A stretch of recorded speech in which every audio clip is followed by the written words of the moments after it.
Good evening. Welcome to the December 9th edition of the Downers Grove Village Council meeting. We're glad you've joined us here in council chambers tonight. If you're watching at home on YouTube, we're glad to see you there as well. As is our tradition, we'll begin our meeting with the Pledge of Allegiance. I pledge allegiance to the flag of the United States of America and to the republic for which it stands, one nation, under God, indivisible, with liberty and justice for all.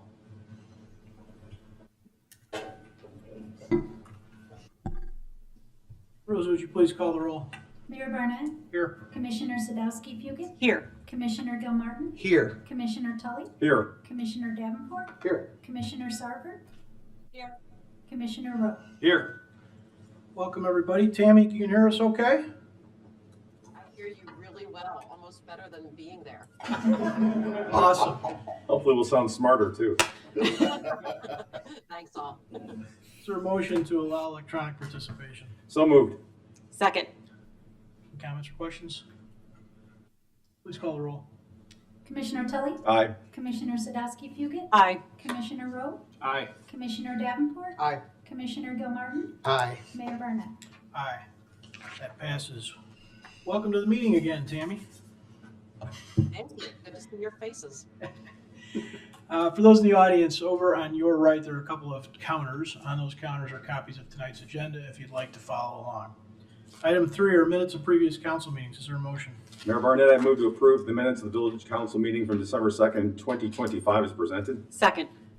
Any comments from the council? Tammy? No comments, Mayor.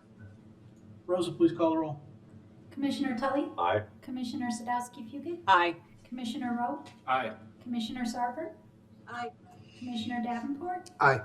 Commissioner Gilmartin. Aye. Mayor Barnett. Aye, that passes unanimously. That takes us to item 4, the public comments portion of our meeting. Got some new faces in the audience, so bear with me. I'll give a little description of this part of our meeting and how the rest of the meeting will flow. There are several opportunities for public comment during the course of our meetings. The first, coming up just in a minute, is titled Public Comments on Your Agenda. It is for items not on tonight's agenda. There will be additional opportunities for public comments at each first reading and each active agenda item. If you're here to comment on the new business item, please do so at this time in the public comments portion of the meeting, which is coming up in just a minute. Please remember, council meetings are not debates. This is a council meeting that is open to the public. It is not a meeting of the public. While we seldom, if ever, cut people off, we do expect that people will respect the time limit to allow everyone here this evening an opportunity to address the council if they should so choose. If you plan to speak, please keep the following in mind when you come to the podium. State your name for the record, address your comments to me as chair of the meeting, keep your comments to 5 minutes or less, avoid repeating what others have already said. It is okay to say you agree with a previous speaker. You will hear council members do the very same thing. Please keep your comments to 1 visit to the podium per subject, and please remember that comments are most effective when they focus on subjects within the scope of Downers Grove Village governance. And so with that, item 4 on our agenda is public comments. Please come down and let us know what's on your mind on items not on tonight's agenda.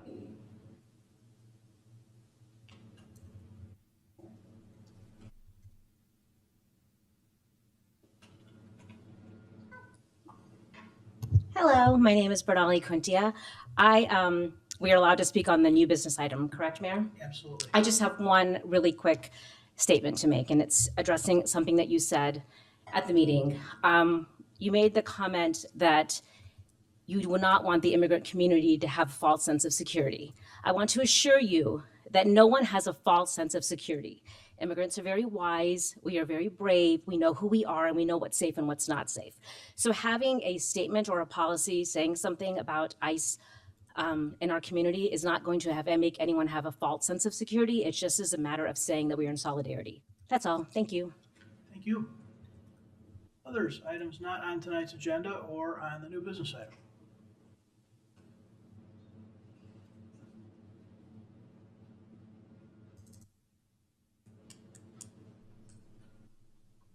Hi, everyone. Laura Kamidolski. Thanks for listening. I spoke on behalf of supporting a resolution, actually a couple, now 3 resolutions for limiting ICE and Border Patrol so that they cannot stage on village property and they need to identify themselves, wear masks, not wear their masks, excuse me, and also just a citizen can call the regular police number and have someone come out and just be there to witness, to record through their body cam. I support those. I came up here last time and talked about it. I just want to, again, encourage you to think about the minimal effort this requires, and maybe the right side of history you'll feel you would be on if you think about this issue as it continues to unfold. ICE and Border Patrol will come back to Chicago. They're saying it now. I think this could be a deterrent. I think it could be helpful for people down the road. Hanover Park just passed an ordinance. Evanston, Oak Park, Wilmette, Wheeling, Carpentersville, other communities are looking at this. So I really hope you give it. If you are concerned about people, citizens, undocumented, documented immigrants and migrants, I hope you really take that to heart at this season and the behavior we've seen, and even the lies and other things that have been told in the courts by ICE and Border Patrol.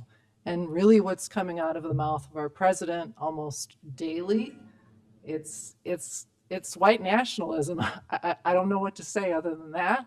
And it trickles all the way down to those people who are hired just like this to go and grab people. I mean, that's what I remember way back when people were talking about government officials being jackbooted thugs way back years ago. And that's what I think we have in some of the folks, not all of them working in that ICE and Border Patrol under this administration. So let's protect people in Downers Grove and send a message, really. I know we're not going to be stepping in and able to change anything, but please, I don't know, do what's right for Downers Grove and for everybody here.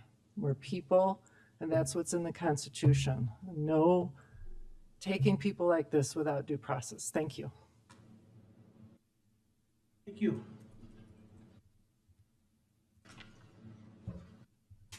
Hi, Laura Temple. Very happy to see these resolutions on the agenda tonight. Thank you. And I will take your advice, Mayor Barnett, and just say I agree with what the prior Laura said. Thank you.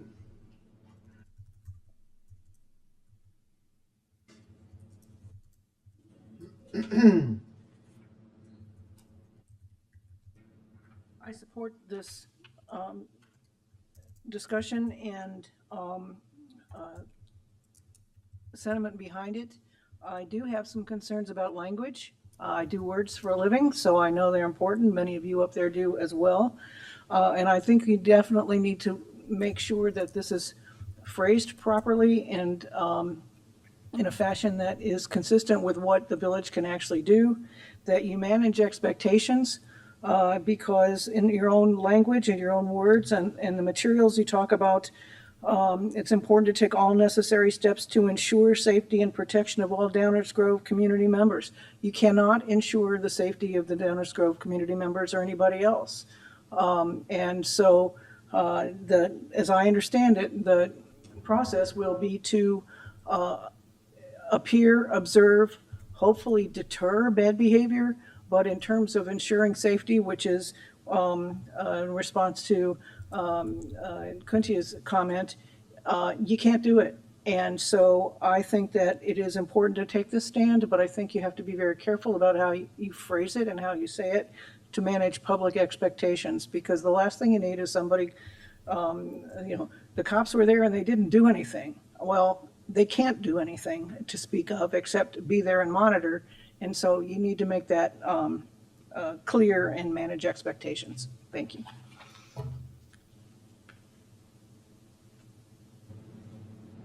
Others? Okay, we will continue then. Is there a motion concerning the consent agenda? Mayor Barnett, I move to approve the consent agenda as presented. Second. Rosa, please call the roll. Commissioner Tully, Aye. Commissioner Sadowski-Fugit, Aye. Commissioner Rowe, Aye. Commissioner Sarver, Aye. Commissioner Davenport, Aye. Commissioner Gilmartin, Aye. Mayor Barnett. Aye, that passes unanimously. Item 6 is our active agenda. This is the portion of the meeting where we take up items on which we plan to take action this evening. These are items which have been discussed at least once before, in some cases many times before. Is there a motion concerning water rates? Mayor Barnett, I move to adopt an ordinance amending the 2026 water rate as presented. Second. Any audience comments or questions on this item? Council comments or, oh, sorry, come on down.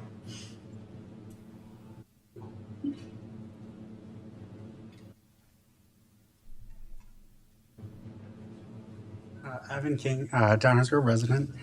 First off, thank you all for your service. Y'all are awesome. I've been watching online. Based on the small meter rating, an average bath is like about 80 gallons. That runs about 90 cents with the new rates. That just seems a little high.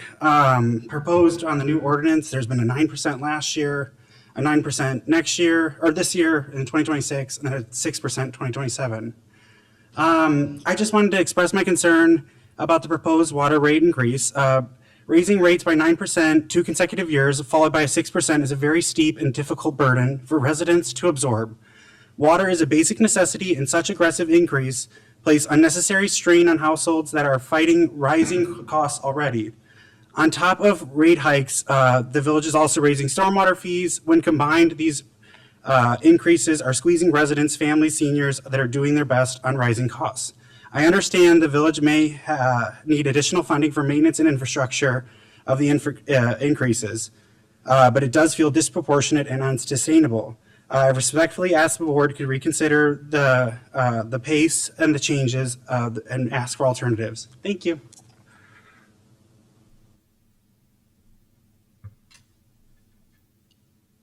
Any others? Council comments, questions? Mike? Maybe be appropriate to have staff give a quick little history on how we got here and why we're having the increases, Yeah, sure. just Yeah, for those It's- watching. Cliff Notes version. I think the resident nailed it, basically. The noted increased cost to maintain the system, including the cost of capital projects, including water main replacements and well rehabilitations, as well as storage tanks rehabilitation. So all those costs are driving up the cost, and since our water fund includes only revenue from ratepayers, that's the resulting rate that's required. Anyone else, Mark? And I'll just add that we purchase water from others, so those rates go up, and an element to this is also our cost goes up, and we're simply factoring that in. But I can't underscore the importance of investing in infrastructure. Some of you in this audience may remember back before the tremendous investment in stormwater capital projects and maintenance was made, flooding issues were significant, and we often had groups of people like yourself show up and say, please do something about it. A lot of those problems have dissipated. In fact, now there are things where people don't even remember when Highland Avenue north of Good Samaritan Hospital was impassable due to flooding, when people were crying out to us that they needed help, some relief from flooding in their homes. Well, it's very expensive, unfortunately, in this part of the world with the type of clay soil that we have to effectively manage stormwater without significant investment. So this isn't some profit-making exercise. This is delivering a key service to the community, and the reality is that the infrastructure and maintenance for both delivery of water, which fully agree is super important, but we have to buy it from someone else, and then we have to maintain the system by which to make sure that it gets to everyone's home in a reliable fashion. And that takes a plan that has been looked at for many, many years of what we expect our capital cost to be, and then backing that into a rate structure that makes sure that we're able to deliver the services to everyone in the manner that they expect. That's essentially where these rates come from. It's not just because we want to raise the rates every year. I wish we didn't have to, but infrastructure and maintenance are expensive. As everyone knows who's even done work on their homes, cost of materials, labor goes up. That's basically what reflects these rates, and we're just trying to do it as responsibly as possible, balancing increases with an even more important necessity, which is the ability to effectively, efficiently, and reliably deliver both water to people's homes and also to manage the water that falls out of the sky so it doesn't damage your home. What else?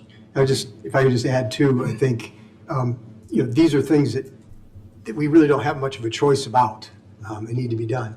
And so the alternative to raising the rates would be to borrow money, in which case we'd all be paying it back plus interest. So, I mean, this is something we don't take lightly, especially with costs going up as they are. And it's something that we periodically reassess. And so there'll be a reassessment of these things going forward.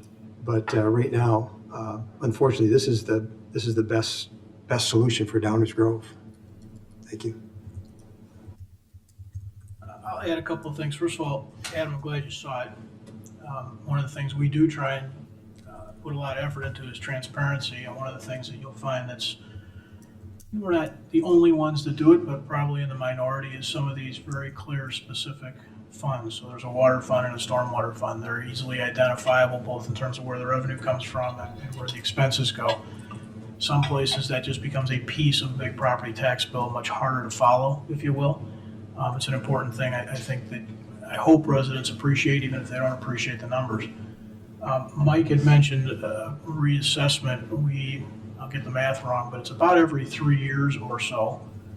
We do just that. We look at what the plan looks like 3, 5, 10 years out. We look at what the performance has been of late. And there's a lot of factors in there. There are failure rates, replacement costs. There's quite a few components. And so then we readjust and we set a plan that's usually a fairly short window.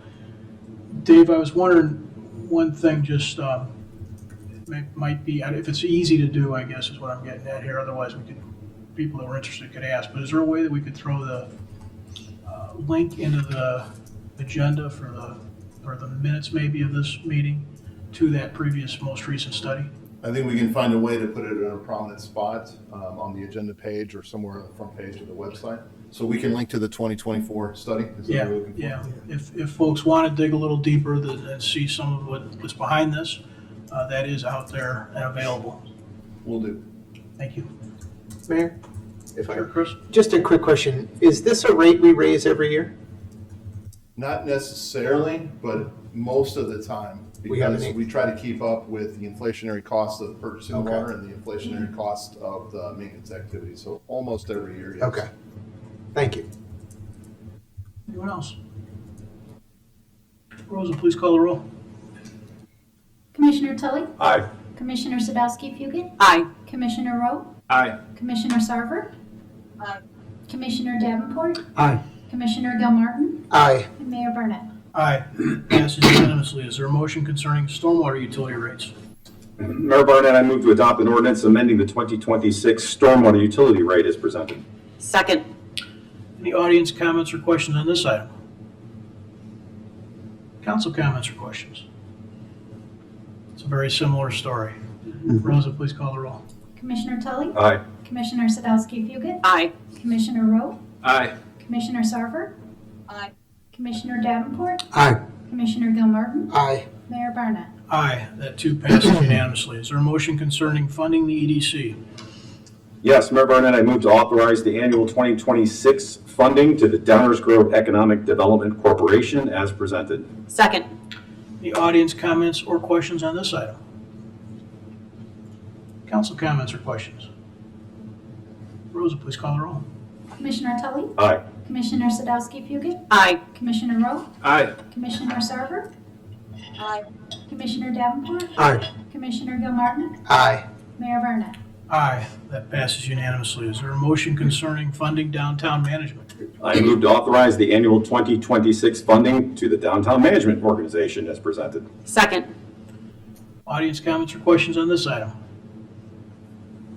Council comments or questions? Rosa, please call the roll. Commissioner Tully, Aye. Commissioner Sadowski Fugit, Aye. Commissioner Rowe, Aye. Commissioner Sarver, Aye. Commissioner Davenport, Aye. Commissioner Gilmartin, Aye. Mayor Burnett. Aye, that too passes unanimously. Is there a motion concerning employee administrative rules and regulations? Yes, Mayor Barnett, I move to adopt an ordinance amending the employee administrative rules and regulations of the Village of Downers Grove, Illinois as presented. Second. Audience comments or questions on this item? Council comments or questions? Rosa, please call the roll. Commissioner Tully, Aye. Commissioner Sadowski Fugit, Aye. Commissioner Rowe, Aye. Commissioner Sarver, Commissioner Davenport, Aye. Commissioner Gilmartin, Aye. Mayor Barnett. Aye, that passes unanimously. Is there a motion concerning fire code provisions? Yes, I move to adopt an ordinance amending certain fire code provisions as presented. Second. Audience comments or questions on this item? Council comments or questions? Rosa, please call the roll. Commissioner Tully, Aye. Commissioner Sadowski Fugit, Aye. Commissioner Lowe, Aye. Commissioner Sarver, Aye.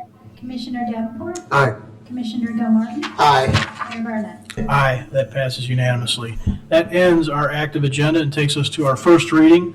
This is the portion of the meeting where we're going to take up subjects for discussion only. These are items which have been discussed perhaps once before, sometimes many times before, but nonetheless, after discussion tonight, we will not be taking any formal action on these items this evening. Dave? Thank you, Mayor Barnett. There are 3 items on tonight's first reading agenda, just 2 topics for discussion. Both of those topics will be presented by our Community Development Director, Stan Popovich. Good evening, Mayor and council members. The first item tonight is a boundary line agreement with the Village of Westmont. Boundary line agreements are planning tools that communities use to define jurisdictional limits related to future growth, zoning, and annexation. They promote orderly development, prevent conflict, and provide certainty when it comes to unincorporated areas near villages. They ensure mutually beneficial and coordinated approaches to future development and municipal services. And furthermore, by approving a boundary line agreement, it does not automatically annex those unincorporated properties into either village. So the first image you'll see here is an image of our village's zoning map, which includes all the properties that are within the village's jurisdiction. This image shows the boundary lines of the village. You can see that the village's boundary lines encompass unincorporated areas shown here in the white that are outside of the current village's boundary limits. And by having these lines that are drawn up, it helps the village and our neighbors plan for future growth and annexation. In 1991, the village approved a boundary line agreement with Westmont, but it has since lapsed, so that's why we're bringing this forward to you tonight. The agreement starts at the southeast corner of the Oak Trace development, roughly at 67th and Fairview, extends north along Fairview and then to Williams Street over the railroad tracks and ends at the northern terminus of Williams Street north of Ogden Avenue. You can see it sort of has some ins and outs there along the border. A couple of the changes to the boundary line agreement with Westmont. The point of beginning used to be at the corner of, southwest corner of Oak Trace, so exactly at the corner of, well, not exactly, but close to 67th and Fairview there. But it is moved to the southeast corner of the Oak Trace development. This is consistent with our boundary line agreement with Darien, which is the south line of the Oak Trace development. The next change is on Cumner Road between Maple and Burlington, just north of the railroad tracks and the Pepperidge Farm facility. Westmont has historically maintained this Cumner Road, and this proposed agreement recognizes that. Right now, the agreement's on the other side of the right-of-way. The agreement does provide the village with a continuing right to maintain the village's water main that's within the Cumner Road right-of-way. The last change that's notable is the result of the Talon Preserve subdivision. So that's the large white area there immediately where it shows Pierce Drive.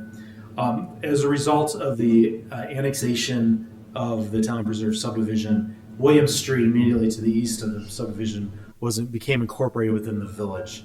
Now the properties on the east side of Williams Street have historically been on the Westmont side of the agreement, but to better serve those properties in the future, the boundary line is proposed to move to the east property line of these properties. Westmont is considering this agreement at the December 11th council meeting as well.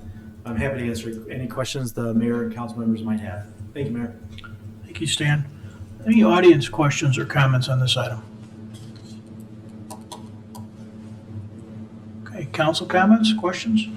Chris? Thank you. Just to be clear, the boundary line is only determining unincorporated properties and where they might fall should eventually they become annexed, correct? That's correct. Okay. Not changing anybody's zip code? No. Okay. No. All right, thank you, Mayor. Thank you. Anyone else? Okay, move on. Thank you, Mayor. The next two items are concerning 535 Ogden Avenue, a special use and a redevelopment agreement. The property at 535 Ogden is located on the south side of Ogden Avenue, a couple blocks west of Fairview. The site here outlined in the pink color is a former bank building with a drive-through. The petitioner is proposing, you can see here, an existing building here. The building is, petitioner is proposing to demolish the existing drive-through canopy and split the existing single-user space into 2 spaces. The east side of the building will be occupied by a drive-through use, most likely a coffee user. Looking at the site plan, there is a right in and right out only onto Ogden Avenue with a large pork chop on Ogden Avenue and a 3/4 access off of Sterling Road here that you can see. There's a smaller pork chop here which prohibits southbound turns from the site onto southbound Sterling. So either way, if you're going southbound or northbound, you'll be able to get into the site. But exiting at this location, you can only go north to Ogden Avenue. There are existing sidewalks on Sterling and Ogden. Petitioners proposing pedestrian connections from the building to each of those roads. The drive-through traffic is counterclockwise around the building. The ordering board you'll see is within the yellow circle here. Preliminary plans had showed the order board on the south side. Per staff's request, the order board was moved to the west side of the building, so it didn't face an adjacent residential property. We thought it was important that it would face west, and the petitioner agreed to this change. The traffic study showed an earlier plan which identified the order board on the south side. Staff reviewed the traffic study and believes the relocation of the order board does not change the conclusion of the traffic study that the stacking proposed is sufficient.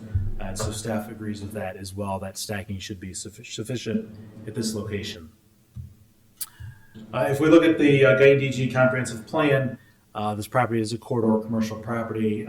The plan calls for improved economic function, encourages reinvestment and retrofitting of older commercial spaces that is proposed like this here tonight. The Planning and Zoning Commission considered this case at the November 17th meeting and found that the standards of the special use approval shown here were met, and they were unanimously recommended approval of the petition. With regard to the redevelopment agreement, the key terms are shown in the manager memo and summarized here. Developer is to construct the improvements in conformance with the plans presented as part of the special use. Lease one of the tenant spaces to a restaurant. 10-year lease, 1,750 square feet. Village must approve the tenant. Open and operate the restaurant, and I guess I sort of put the cart before the horse, but they got to complete the construction by March 1st of 2027.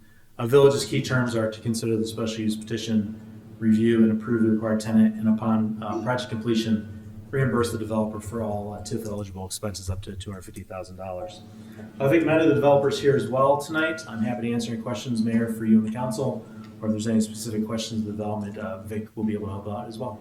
Thank you so much. Thank you, Stan. Any audience comments or questions on this item? Council comments, questions? Mike? So just want to say I took a little dive into the plans here. That's what happens when you put plans in front of an architect, you know. So one thing I was encouraged by is that the existing exiting and entrance to the site basically is unchanged from what's currently happening there. So impact to the neighborhood there shouldn't be much. And then the situation with the order board.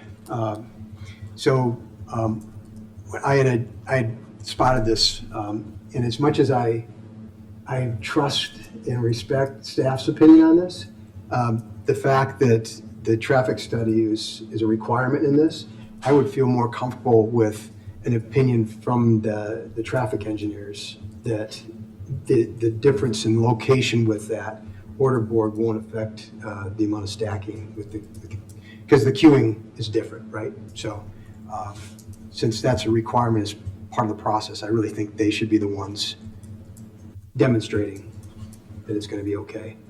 Otherwise, I think this is terrific. Removing that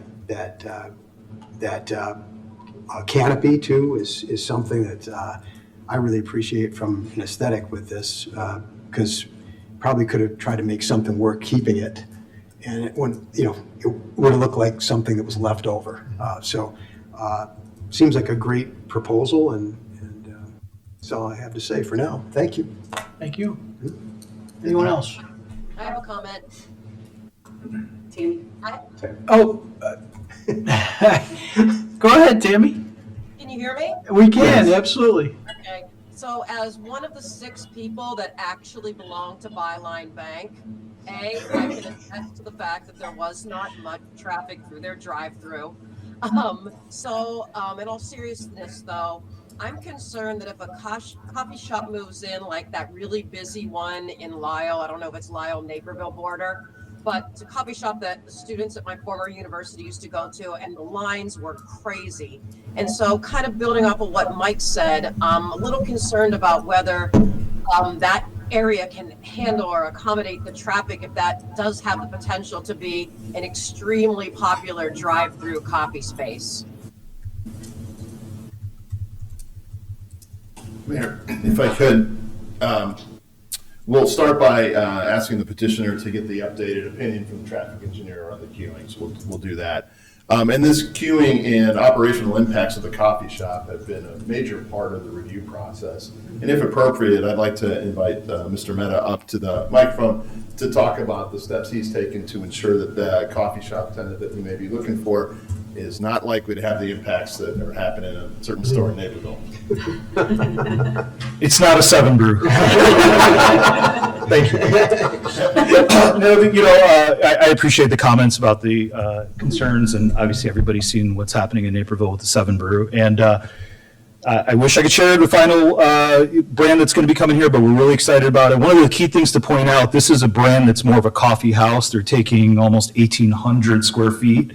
They encourage people to come enjoy their coffee inside. They want it to be a meeting place. This is not a quick drive-through, get in, get out.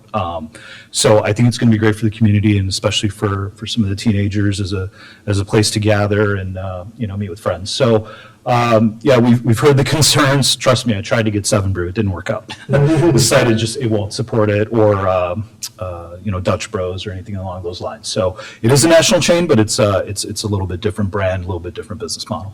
So Thank you.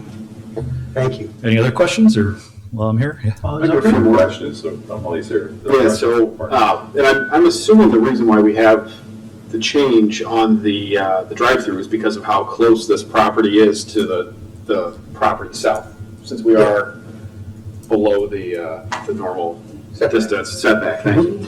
But there is some more information, and I completely respect you not able to share who the tenant is, but some additional information I think that would be important when you come back would be hours of operation, how we're going to handle lighting and sound with the neighborhood. It'd be helpful to have at least just that information. Yeah, I believe we have the lighting study done already, right? That's been provided. But yeah, certainly we'll get the hours of operation for you. But yeah, that is exactly the reason. It was a little close to the residents back there. Although I do want to point out there is significant barriers between our property and theirs, fencing as well as some very tall hedges, and the fencing will actually be redone to be even higher than what's currently there. So. Anything else, Rob? No, that's it. Mike, you got more? Mark? Thank you, Mayor. The only reason this is before us is because there's a request for a special use with respect to a drive-through, and there's already a drive-through there. So as I look at section 2812.050H of our code, criteria is supposed to apply is whether, number one, there's requests is in compliance with village policies and plans, including the comprehensive plan downtown design guidelines. Downtown design guidelines don't apply here, but certainly the comprehensive plan for Ogden Avenue and elsewhere, it fits appropriately. And that there's evidence to support the following conclusions: that the proposed use is expressly authorized as a special use in the district in which it is located or to be located, yes.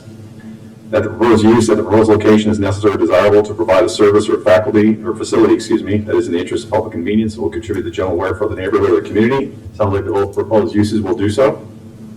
And that the proposed use will not in the particular case be detrimental to the health, safety, or general welfare of persons residing or working in the vicinity, or be injurious to property values or improvements in the vicinity. That's usually the one that everyone always talks about, and that's where we get into issues like parking and traffic and lights and so on and so forth.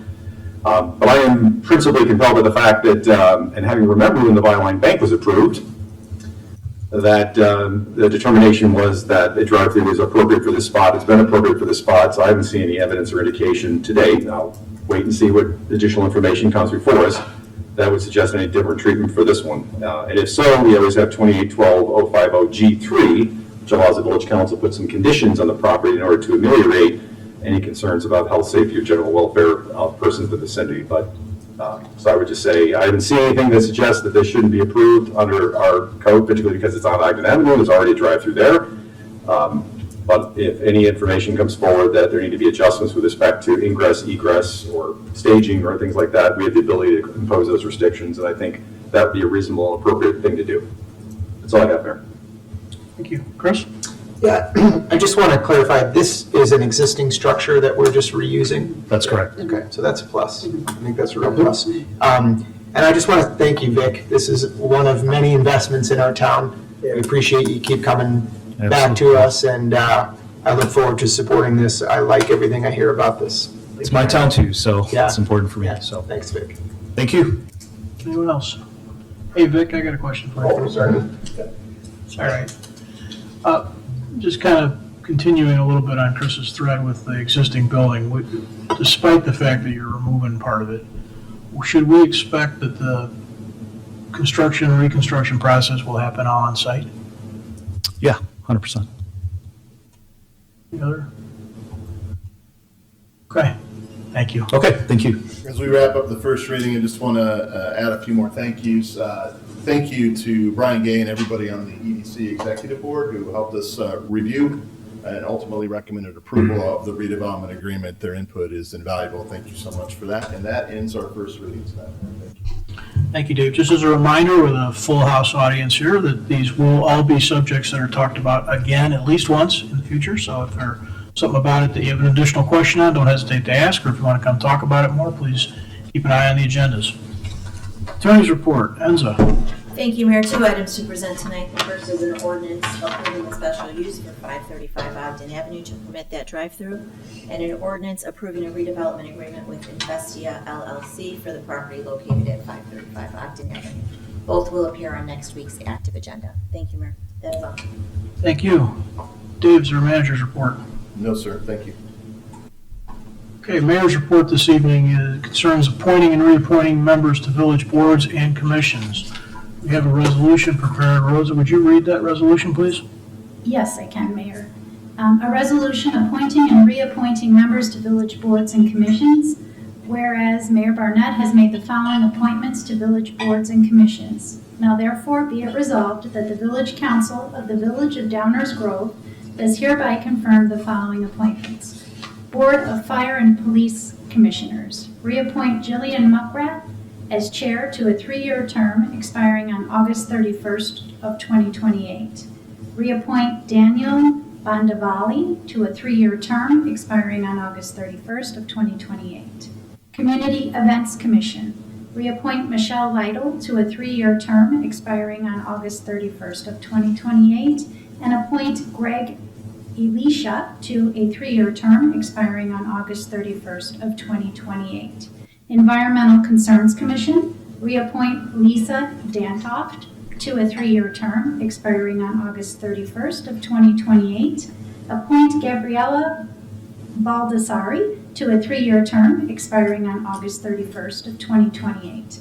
Historic Preservation and Design Review Board, reappoint Mary Purcell to a 3-year term expiring on August 31st of 2028. Reappoint Alicia Ciafini Kemp to a 3-year term expiring on August 31st of 2028, and appoint Ashton Brooks to a 3-year term expiring on August 31st of 2028. Human Services Commission, reappoint Mark Skurjan to a 3-year term expiring on August 31st of 2028. Appoint Tammy Karam to a 3-year term expiring on August 31st of 2028. Liquor Commission, reappoint Rob Johnson as chair to a 3-year term expiring on August 31st of 2028. Reappoint Amy Castry to a 3-year term expiring on August 31st of 2028. Planning and Zoning Commission, Reappoint Cal Patel to a 3-year term expiring on August 31st of 2028. Reappoint Catherine Frankovic to a 3-year term expiring on August 31st of 2028. Appoint Enrique Martinez to a 3-year term expiring on August 31st of 2028. And appoint Kira Wolf to a 1-year term expiring on August 31st of 2026. Stormwater and Floodplain Oversight Committee. Reappoint Catherine Rickert to a 3-year term expiring on August 31st of 2028. Technology Commission. Appoint Christina Paschal as chair to a 4-year term expiring on August 31st of 2029. Appoint Samuel Wett to a 1-year term expiring on August 31st of 2026. Appoint Daniel Hintz to a 2-year term expiring August 31st of 2027. Appoint Karen Snell to a 2-year term expiring on August 31st of 2027. Appoint Michael Steffes to a 3-year term expiring on August 31st of 2028. Appoint Paul Wachterski to a 3-year term expiring on August 31st of 2028. And appoint Jason O'Malley to a 4-year term expiring on August 31st of 2029. Transportation and Parking Commission. Reappoint Matthew Novak as chair to a 3-year term expiring on August 31st of 2028. Reappoint Alec Geisel to a 3-year term expiring on August 31st of 2028. Reappoint Jeremy Shaliga to a 3-year term expiring on August 31st of 2028. And appoint Isaac Hobart to a 2-year term expiring on August 31st of 2027. That is all, Mayor. Thank you, Rosa. It's a long read. Is there a motion to adopt the resolution? So moved. Is there a second? Second.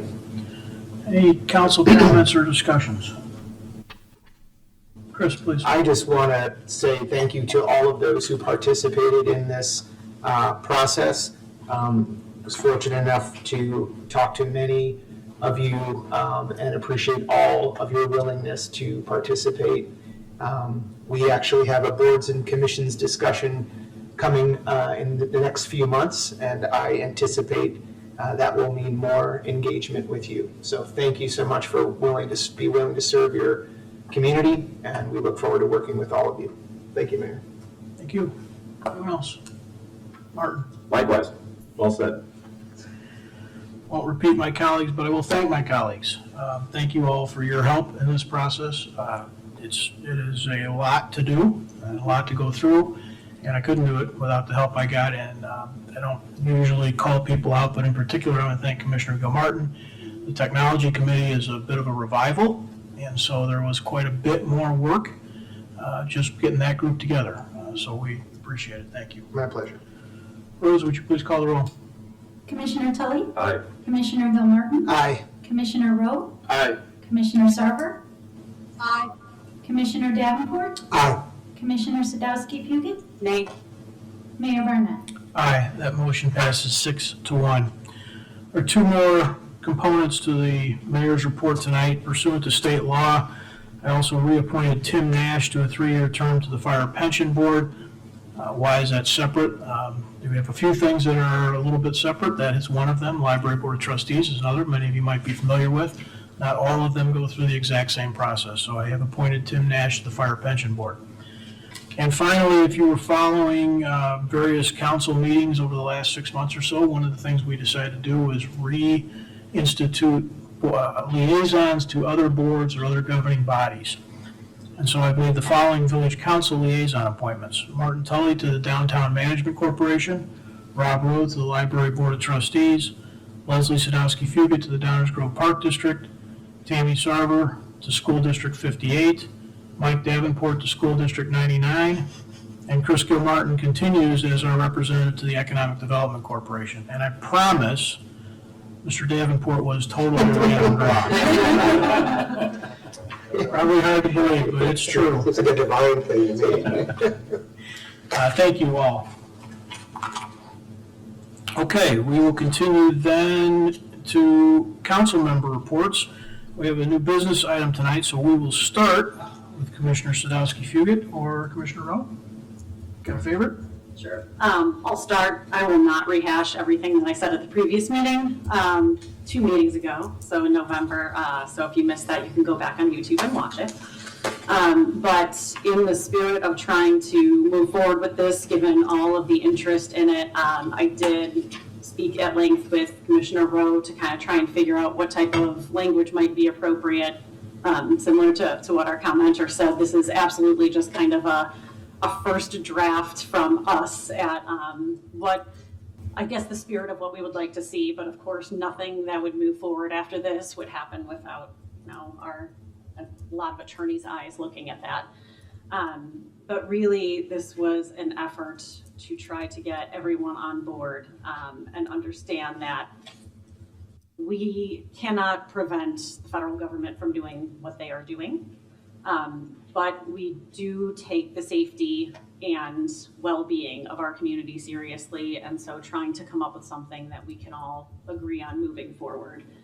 So that was kind of the genesis of how this one shifted a little bit and changed, and adding the piece about hoping that our state and federal governments will pass meaningful legislation to prevent ICE from wearing masks and being able to present their ID. That is just not something that we as a municipal government can enforce, but it is certainly something that we can encourage others to do. And hopefully, as more municipalities get on board, it'll be clear that there is an appetite for, for these items.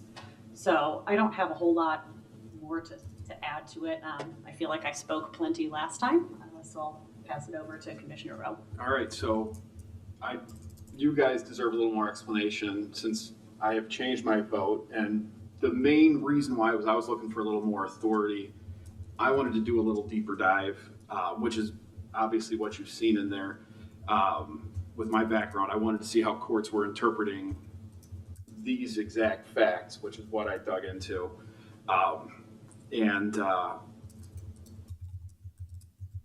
just think that it's important that we, I'm going to take a couple stabs here at the actual legal authority that I found. So we've already gone through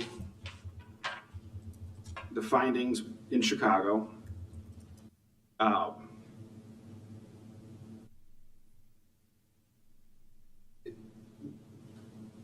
The issue we got, this is all changing also very rapidly. And one of the case in points is the case that we referenced with Sarah Ellis was dismissed while we were doing this memo, this action, which is very disappointing because within her ruling, some of the quotes we had was that Ellis had ruled that agents repeated aggressive use of force against peaceful protesters shocked the conscience and showed signs of not stopping. She also found that the testimony by the Border Patrol commander that he had lied under oath to her. Most important I want to call out is the appellate ruling on the stay, where the appellate court said they, quoted, "Do not overread today's order. Our concerns about the substantial overbreadth of the district court's injunction led us to stay in pending appeal, which we will expedite, but we have not concluded that preliminary relief is precluded. Acting on a very compromised timeline, the district court has developed in robust factual findings. These findings may support entry of a more tailored and appropriate preliminary injunction that directly addresses the First and Fourth Amendment claims raised by these plaintiffs. And unfortunately, with this dismissal, I fear that we're never going to have an answer to those, which would have been helpful with villages coming up with conclusions. But I think more importantly, I dove into the Nome Perdoma case that went to the Supreme Court. And I'm going to take one paragraph out of the majority finding and one out of the dissent that I think is important with the distinction that we're getting at here. So in the majority, their finding, one of the basic rationales to their initial finding was, although the dissent emphasizes the force allegedly used by immigration officers, that is not the issue in the case.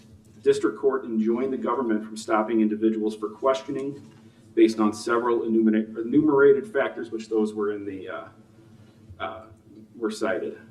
The injunction is silent as to the use of force and is not necessary for the injunction to address that use of force question because the Fourth Amendment's reasonableness standard continues to govern the officer's use of force and to prohibit excessive force.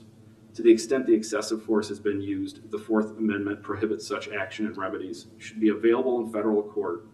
I agree with the dissent on that point, but to reiterate, this injunction against brief stops for questioning does not address force. But I think more importantly is what the dissent said.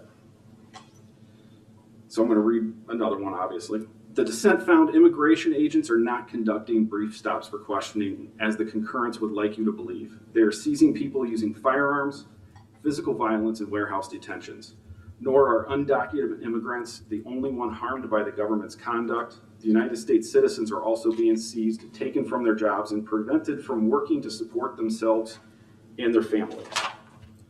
The dissent concluded by stating the Fourth Amendment protects every individual's constitutional right to be free from arbitrary interference by law officers. After today, that may no longer be true for those who happen to look a certain way, speak a certain way, and appear to work a certain type of legitimate job that pays very little. Because this is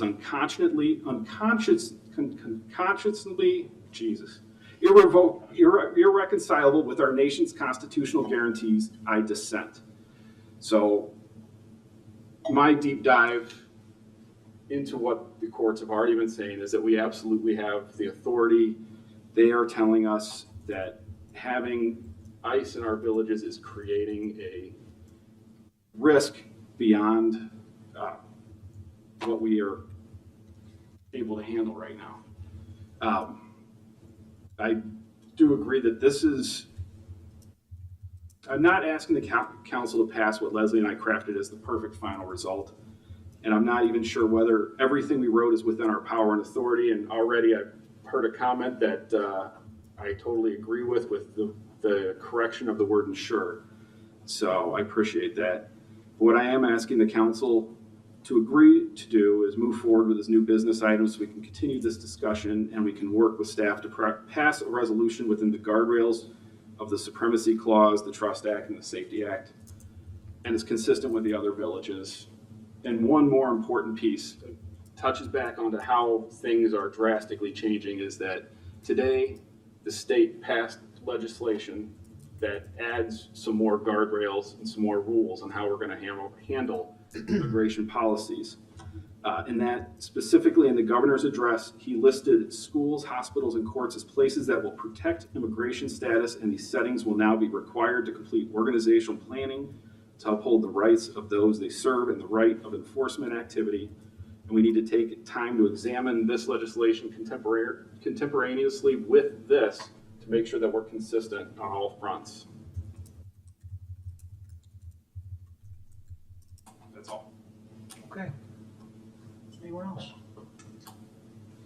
Mike, go ahead. Sure. So, having had time to review more information and the possible actions we may take, I intend to support moving this revised new business item forward.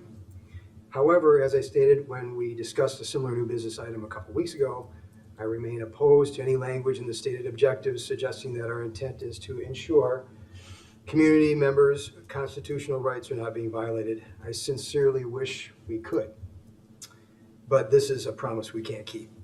I believe that our objective should be more simply stated. We seek to establish and clarify policy guiding the actions the village may undertake when civil immigration enforcement activities are taking place in Downers Grove. Regarding the 3 items listed, first, to disallow the use of village-owned buildings, parking facilities, streets, and we're talking about all village-owned properties, and other properties for civil immigration enforcement activities presumes that all enforcement activities will be illegal or unconstitutional. I don't believe we can say truthfully that that's the case. Further, it creates an unenforceable situation for our police department since federal authority trumps our authority, and it creates a false presumption of safety for the public who may assume that all village-owned property is a place to safely avoid civil immigration enforcement activities. Due respect to the speaker previous, I don't think we can be assured that every single person will say, hey, I'm not fooled by this, I know how to stay safe. 2, a discussion about directing our police officers to respond to documented calls for service is a discussion we should have.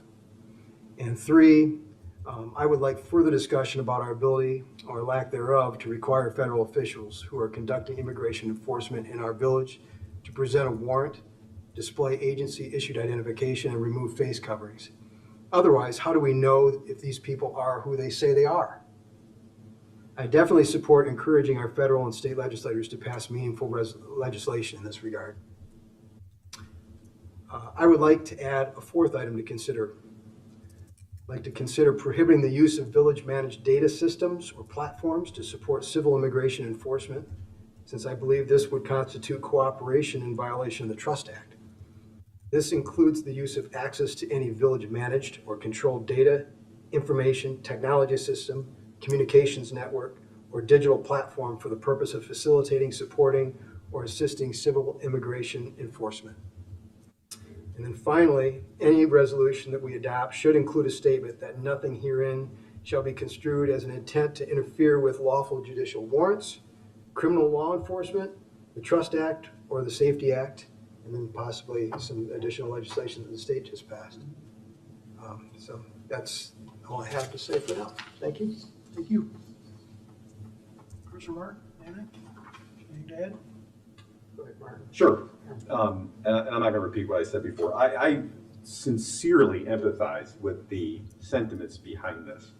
My concern is it's not about whether these actions are right or wrong. We don't have the power to decide that. The courts are the place to decide that, and others enforce those wrongdoings if in the appropriate circumstances.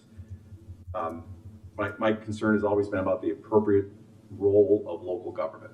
A couple of statutes have been cited already in terms of what we can and can't do with from both higher powers than us. State just passed another law, mentioned the Trust Act. There's a lot of parameters of what we can and can't do, and my concern has always been about the appropriate role of local government. Notwithstanding a legitimate and passionate desire to do something. I get that, and I appreciate that, and I sincerely empathize with that. But that role problem is one that I'm having a hard time getting past. Is it our role to pass an ordinance we know is not enforceable, largely for symbolic purposes? I don't know. If it ultimately turns out, though, that we have a disagreement on the role of our village government, that doesn't mean we don't care. Those are my words. Those words I just read are, I paraphrased a little bit, are words spoken by village president Michael Jenny of the village of Glenview.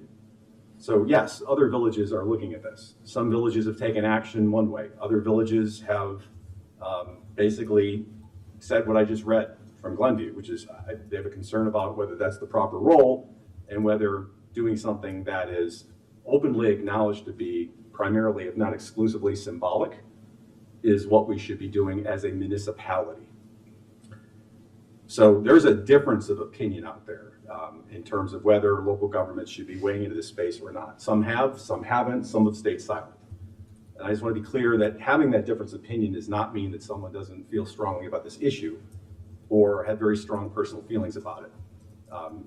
It's got to do with what is the appropriate role, and with all due respect, the precedent that has been cited has to do more with whether the actions that are taking place are appropriate or not whether we have an authority to do it, and whether if we do it, it's enforceable at all. And then if that's not something that's not enforceable, then it goes back to the question of, is it appropriate for us to be doing something that is openly acknowledged to be either primarily or exclusively symbolic? Some would say, heck yeah. Others might say, no, maybe not. So there's a legitimate difference of opinion here. I understand the desire to ask our state and federal legislators to take action, but we often don't do that as a council. The DuPage Mayors and Managers Conference asks us regularly to adopt ordinances asking Springfield to either do something or not do something, and 99.9, maybe 100% of those things directly impact our community, directly impact our residents. But we don't ask, this council does not ask to pass those resolutions asking for the state to do that. Maybe we should. In fact, I'm thinking about bringing a new business item forward in January, lots of heads up, that I think that's something we should do.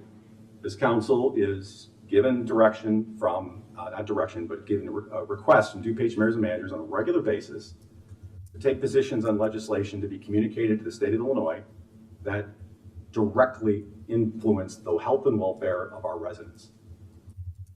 I can't remember the last time that we did that. Those requests are not out of the blue. These are requests that are done by a consensus of other municipalities in DuPage County. And I would say that when someone, unless we have a particular resolution or a particular bill that our community has voted against through our representation in DuPage mayors and managers, then we ought to be supporting it. So that's a little bit of a digression there, but it's also one of the reasons I felt I need to explain why the newly added item, which is third, I have a little concern with, because that's not something that we have done on a number of other issues that affect our community.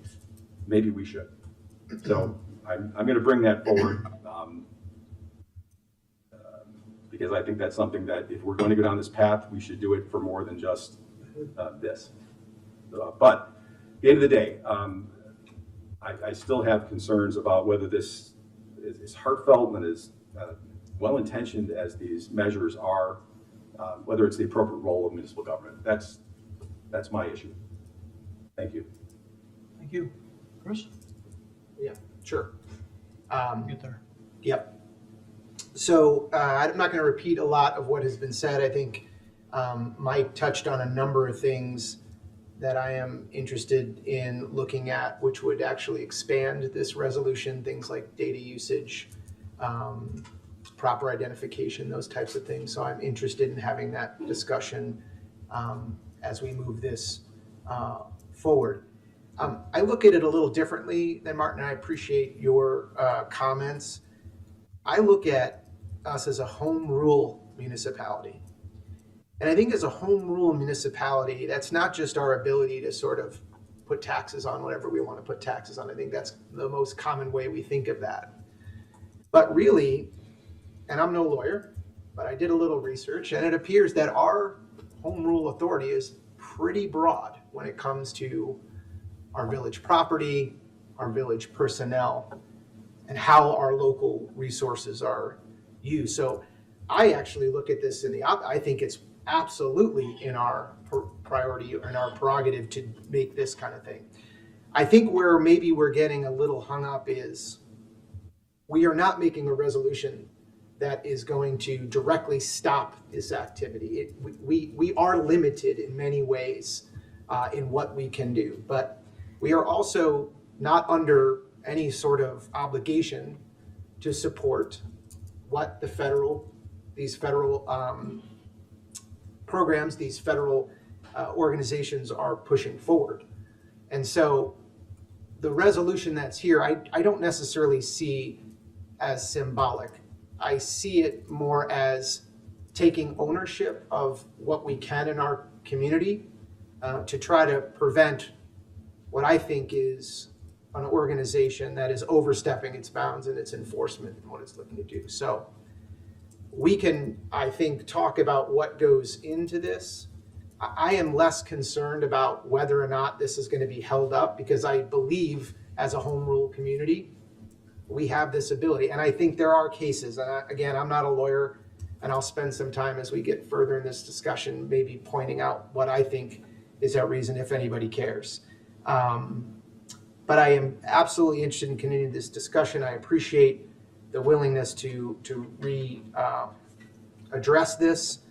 And I think the one last thing I'll say is that honestly, if and when we pass this, I hope I'm still here when we repeal it, because that will mean that we actually have some responsibility being taken by ICE, by Border Patrol, for their actions, and that we're sort of back to where we need to be. But I think this is an important step, and I appreciate Rob and Leslie, your work on moving this forward, and I look forward to a robust discussion about it. Thank you. Tammy, do you have anything? Yes, ma'am. Thank you. I spoke at length about this last time too, so I'm not going to repeat. But I want to thank Commissioner Rowe and Commissioner Stasny for diving a little deeper into this and tightening up the language. And Chris, I think you do have a really good read of what home rule is, especially per our own, own Illinois Constitution. But I do think this is something that a lot more lawyer eyes, even though I am a lawyer, need to look at. But I think there's a lot of good stuff here, and I think that this is the right move to make, and I continue to support it in whatever form that it actually, eventually, and hopefully soon evolves into. So thank you. Thank you all that worked on it, and thank you all for your comments. Thank you, Tammy. Leslie, go ahead. Yeah, just one more thing. Kind of with regard to what Commissioner Gilmartin said, with the home rule, I just see this as setting expectations to support our community's constitutional rights. And with all due respect, I completely understand what you're saying, Commissioner Tully, about how DMMC, asks us to kind of do these resolutions, but I don't quite see this the same as we want to push them to have some sort of certain policy with regard to taxes, say. I don't see that kind of at the same level as our community members' constitutional rights are being violated. So I just can't equate those two things with one another. There are certainly plenty of things that I have wanted to do and potentially ask the state to do with a resolution. I know you talk a lot about unfunded mandates, and I understand that can be really frustrating. But to me, that is just fundamentally different than what is happening right now. So I just kind of wanted to point out that that's where my brain is at, but I understand where you're coming from with, yes, we don't historically do these resolutions, and I think that just exemplifies the fact that this is something that is unique, and I don't want to use the word unprecedented because I feel like it was overused during COVID, but quite unprecedented, especially in any of our lifetimes. I also did want to just lend my support to the data idea. I think that is actually a really important point that we missed. And then the last thing that I wanted to state is that in terms of the staging activities, from my understanding, the best we could probably do is perhaps, issue a ticket, right, for, prohibited use, or it would be something like a parking ticket, it was my understanding. That's literally the only way that we can document that they are here and they are conducting operations. Outside of potentially a parking ticket, the village has no method by which we're going to be documenting the fact that these operations are happening in Downers Grove. And given there are a lot of individuals who were not sure that their loved ones were taken, I think there is value in documenting when they're here. So that was just one point I wanted to make. But I understand what you're saying. So that's it. Thank you. Mike? It just, the other thing that occurs to me, this is part of why I wanted to restate the objective here, right? Regardless of how our positions on any of this, it just makes good sense, I think, to have a plan in place for how we're going to operate when these sorts of activities are going on and we're aware of them. Something that's clearly stated, expectations, how we're going to go about this. So that's why, establish and clarify policy guiding the actions the village may undertake when civil immigration enforcement activities are taking place in Downers Grove. I was speaking to having a plan.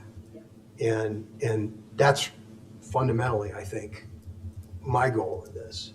And so we aren't surprised. It's try to anticipate, and we have a good plan in place. I really good way you described it. Yeah. All right. I'll follow my colleague's lead and not repeat everything from last time we talked. But as it relates to the three specific asks here, I have zero interest in the first one because I don't think that's realistic. Leslie, you hit it exactly right when you said the best we could do is order a ticket. We can't prevent trespassing people. 200 and some a year. We can't prevent trespassing. We can't compel code enforcement. It takes decades sometimes to complete code enforcement efforts. There are some realities, which is that the courts are in charge. And as we just heard, the courts are way unsettled on this whole thing. If somebody said we ought to hang out and see what happens with these courts, I'd be way more interested in it. But we actually can't do that.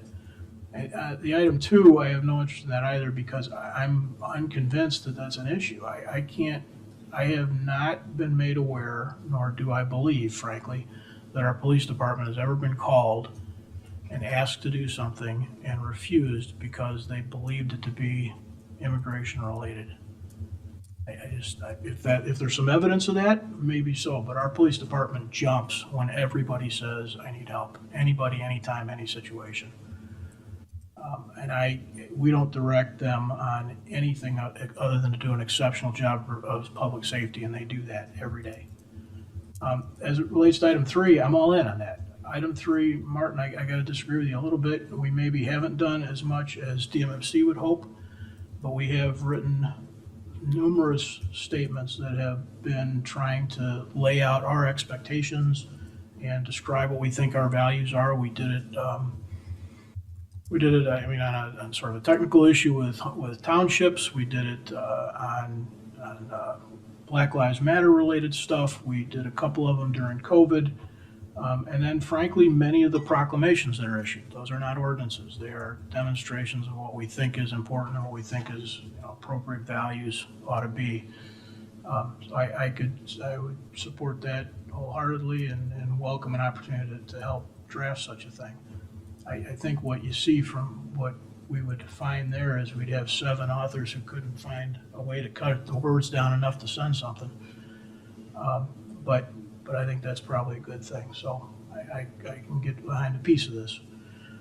Any other, Chris, go ahead. Yeah, just to follow up on that, Mayor, I'm just curious, when you talk about it being settled in the courts, are you talking about these ordinances that are narrow in scope in restricting and documenting, or are you talking about the cases where excessive force is being used or people are being detained illegally? No, not those. Those are not our scope. Clearly, I mean, excessive force is going to be, Sure. We're not going to impact that at all. Yeah. No, I'm talking about the existing ordinances that are out there. The 1312 that just got passed is almost certainly going to end up in some sort of an appeal court situation. That whole subject matter is moving through a variety of courts about what can and cannot states and local governments do or not do as it relates to federal authority. Frankly, it seems to be, of late at least, landing in places that diminish the overreach. But as those things get sorted and there's decisions made, I'm more interested in dealing with them. Okay. Just thanks for that clarification. Anyone else? Okay, so we need some kind of a motion. Will they make a motion? One of you guys make a motion. I will make a motion to consider the proposed actions at our, including the data sharing item. So the 3 actions and the data sharing item at a first reading. Seconded. Chris, go ahead. Does that include drafting a resolution or drafting an ordinance? You guys get, The you two data have to sharing answer point? that. I don't think we're ready. No. I don't think we're there We're not yet. ready to draft an exact resolution I'm actually yet. even more encouraged with the discussion up here about how we are all focused on getting this right, the Yeah. right way together. I think the next. I don't think Yeah, I think we need to discuss these 3 and figure out which resolutions we want to consider. To Martin's point, I also would like to get some feedback from the staff on this too. Correct. To help us with our guardrails. Okay, this is a new one for me. I just want to make sure I'm clear on what I'm voting on. So somebody help me get clear on what I will be. Restate the motion one more time. I move that we discuss and consider the merits of the 3 items that are on here. Yep. As well as, and including then the data sharing that was added. So process-wise, let me jump in and just maybe either make it worse or make it better. Yeah, We'll find that's out in a good. minute. We need to get this to a first reading. And that process, of course, doesn't have to be only one first reading. It can be 5 first readings. But to sort of get staff engaged in more work than 4 hours at a time, we have to have some kind of agenda item they're working on, right? So I think the motion ought to be to begin to draft this. We'll have drafts, we'll learn along the way, but I think just putting it on to talk about again maybe doesn't drive the staff engagement that's necessary probably to get anywhere. Got it.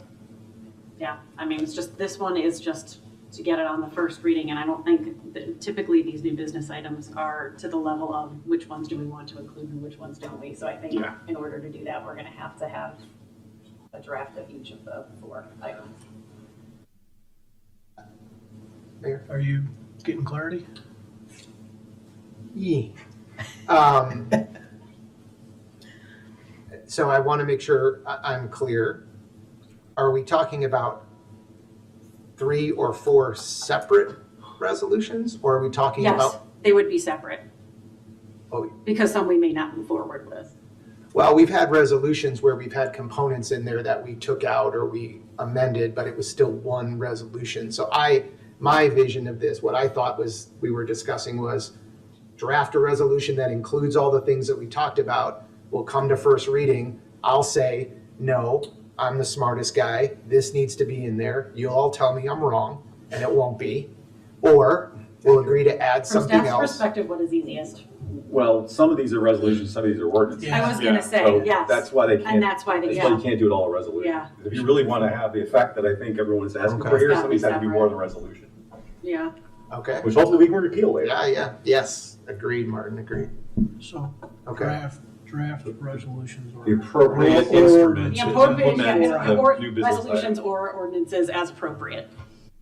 On the 4 Given items, the which is 4 the items we 3, discussed. the 3 here plus this data sharing. Yes. Dave, you're scribbling furiously. Are you following the nonsense up there? We are. Okay, what do you got? I'm going to say, and direct staff to take appropriate actions in support of the discussion.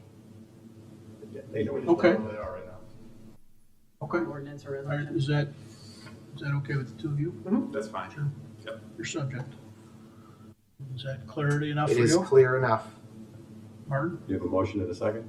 we have a motion and a second, we're in Call discussion. for discussion? Yeah. We did call for discussion. Just one comment I have is, obviously, this is going to proceed. I want to let each of you know that I intend to work with you fully to generate the best outcome of this process we can do. Just because I may have my concerns, I'm going to work with you to make sure that whatever comes out of this is the best document it can do to achieve the goals of this council. 4 documents.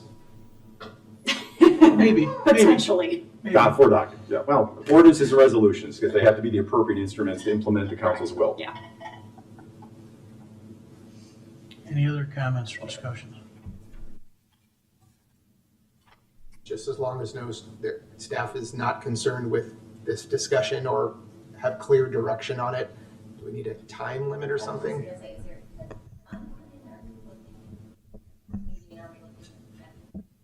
January. Should we meet in the 4th Tuesday of this month? January would be a little bit January. helpful. Yeah, thank you. I don't think we can get that ready by next week. Thank you. Tammy. Tammy, you got any thoughts on this that you, after what you've listened to, you want to weigh in with? No, everything's clear, Mayor. Thank you. Somebody's clear, that's good, yeah, at least one of us is clear. You really do sound better. It's probably easier observing it from the orb above. Yeah, keeping an eye on us all. All right, I think probably there's no more discussion needed for the moment, so Rosa, please call the roll. Commissioner Sadowski Fugit? Aye. Commissioner Rowe? Aye. Commissioner Sarver? Aye. Commissioner Davenport? Aye. Commissioner Tully? Nay. Commissioner Gilmartin? Aye. Mayor Barnett? Nay, that motion passes 5-2. More to come. Okay, We will continue with our council member report outs, just to give everybody an opportunity, should they have something. Oftentimes, this portion of the meeting is opportunities for council members to report out on goings-on in the community, other organizations or events that they think folks should know about. So we'll start with Mr. Davenport. Thank you, Mayor. I just want to encourage all the drivers out there to be kind right now to my fellow runners and my fellow cyclists. The roads are a little slippery, and the sidewalks, especially along major thoroughfares, are completely impassable. And so when I'm out there having to run on the shoulder that sometimes isn't there, it gets a little hairy with the cars going by. So just ask everyone to be careful and be watchful. And at this point in time, we need to share the roads. Thank you. Thank you. Rob? Nothing tonight, Mayor. Leslie? No report, Mayor. Tammy, you have anything for this evening? No report this evening, thanks. Chris? Yeah, I just want to thank the Social Studies Department of Downers Grove South for inviting a bunch of us out to meet with their class, including village manager, multiple classes. We had an opportunity to share a little bit about what being in local government was like, and the engagement could not have been better. It was fun. So I'm looking forward to doing that again next year. Thank you, Mayor. Thank you. Martin? No report tonight, Mayor. I have no further report either. We do have another item. We are going to go to executive session this evening. Is there a motion? Yes, Mayor Barnett, I move to convene into closed session pursuant to Section 2C1 of the Illinois Open Meetings Act to consider the appointment, employment, compensation, discipline, performance, or dismissal of specific employees of the village. Second. Any comments? As a notice to the folks that are in attendance tonight, we will not be reconvening out here. Rosa, please call the roll. Commissioner Tully? Aye. Commissioner Sadowski-Fugit? Aye. Commissioner Rowe? Aye. Commissioner Sarver? Aye. Commissioner Davenport? Aye. Commissioner Gilmartin? Aye. Mayor Barnett? Aye, that passes. We will move to executive session momentarily. Thank you all. Have a good night.